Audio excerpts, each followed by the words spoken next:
लोगों को ये कहते हुए सुना है कि लड़कियां सिर्फ पैसों पे मरती हैं, लड़कियों को तो पैसे चाहिए। ऐसी बात नहीं है। आप भी एक माँ के बेटे हैं और हम लड़कियां भी एक माँ के ही बेटियां हैं। हम लोगों के साथ अगर कोई व्यक्ति गलत नहीं करता है तब हम लोगों को भी अच्छा लगता है। कोई भी लड़की नहीं चाहती है कि उसको परेशान कोई करे।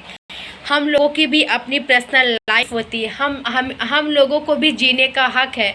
हम लड़कियों को भी आगे बढ़ने का हक है। आप किसी भी शहर चले जाइए, मैंने एक वीडियो डाला हुआ था इस चीज़ पे बना के। आप कहीं भी जाइए, आपको लड़के से ज़्यादा लड़कियां की संख्या मिलेंगी। ऐसा नहीं, ये बोलना, ये कहना, ये बहुत आसान होता है कि लड़कियां सिर्फ पैसों पे मरती हैं। हम कभी लड़की बनकर तो देखो ना। आप अगर एक पिता अपनी बेटी की शादी करने जाता है, सिर्फ यही चीज़ देखता है कि बेटा करता क्या है, बेटा कमाता है या नहीं कमाता है, यानी दामाद उनका।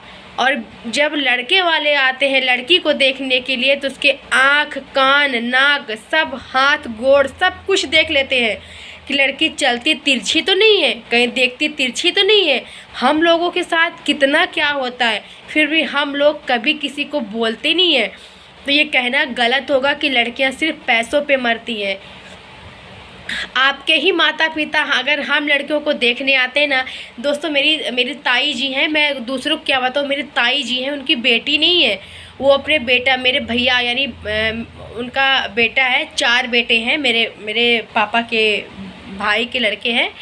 मेरी दादी, उनको मैं ताई जी कहती हूँ, मेरी ताई जी जब लड़की देखने गई थी तो उन्होंने 4 बार उस रिश्ते को कैंसिल किया, फिर बनाया, जबकि मेरे ही परिवार में है वो। और कहते नहीं कि बहुत सारे लोग एक दूसरे को पसंद नहीं करते, हकीकत है। अगर व्यक्ति आगे बढ़ता है ना तो लोगों को हजम नहीं होती ये चीज़ें कि मुझसे ज़्यादा आगे कैसे बढ़ गया। मेरी ताई जी ने 4 बार उनको मना किया, उनको एक्सेप्ट किया, उनको चला के, बैठा के, उठा के, कान, आँख, नाक सब कुछ देखा। तो वही चीज़ें मैं कहती हूँ कि हर लड़कियाँ पैसों पे नहीं मरती हैं, ना हर लड़के पैसों पे मरते हैं। ये दोनों के लिए लागू होता है। ये तो कहना फिर गलत होगा कि लड़कियाँ सिर्फ पैसों के लिए मरती हैं। हम लोगों के भी माता पिता होते हैं, आपके घर जाते हैं तो यही देखते हैं कि आखिर मेरा दामाद, होने वाला दामाद कौन सा बिजनेस करता है और क्या चीज़ करता है जो कि मेरी बेटी इस घर में रानी बनकर रहे।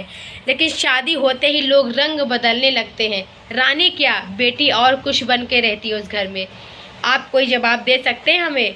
तो इसीलिए कुछ कहने और लिखने, बोलने से पहले सोचा करो कि आखिर मैं बोलता क्या हूँ।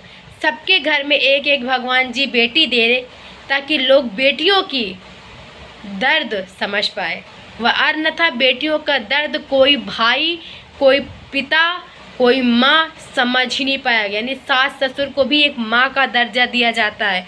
मैं उन्हीं को बोल रही हूँ। हम लोगों की माँ तो समझती है कि हम बेटियों का दर्द क्या होता है, पर सास ससुर ये बात बहुत कम समझते हैं।